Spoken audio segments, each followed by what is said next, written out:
Good morning, it's the top of the hour. I'm Steve Johnson with a reminder you can get our iPhone, iPad, and Android app, and you can watch the Dove News on demand on your mobile app and on the Dove Roku channel as well.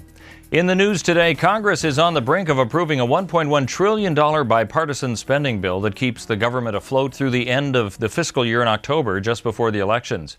Yesterday, the House passed a bill that said to fund the government through the end of the year.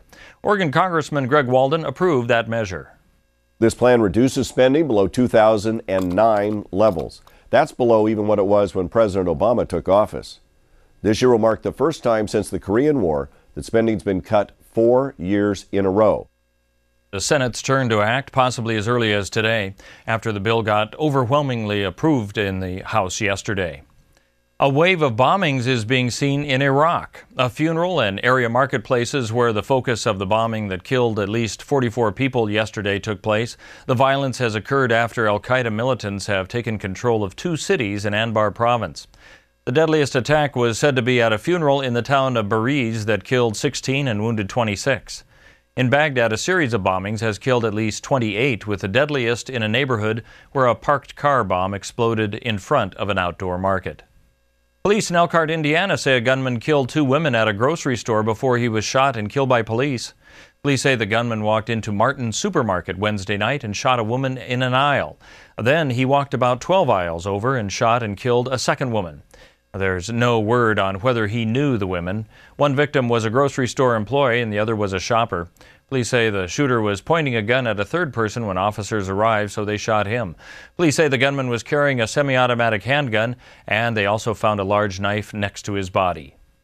The head of the state's portal into Obamacare says Oregon is in a contingency mode and doesn't know if the state's insurance plan will work by March.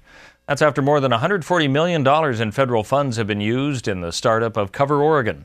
Speaking to a joint House and Senate meeting, agency acting director Bruce Goldberg said of the 65,000 people enrolled for health care in the state, it's not been done through the state website. We don't have the website that we had wanted. We're in a contingency mode. That means relying on part manual and part electronic function to enroll people. Goldberg said that even after the $140,000 used to build the site, other contingencies may have to be considered to get Cover Oregon operational.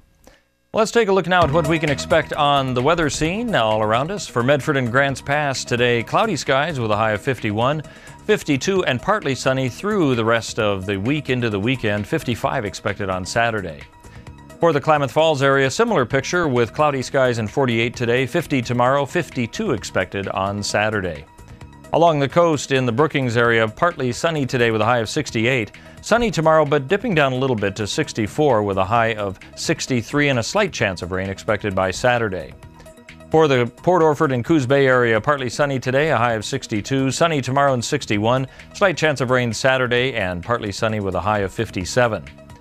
For the Northern California area in Wairika, cloudy today with a high of 54, and then partly sunny skies for the rest of the week with the highs ranging between 55 and 56, lows into the low to mid-20s. That's a look at news and weather. You're up to date with the latest here on the Dove.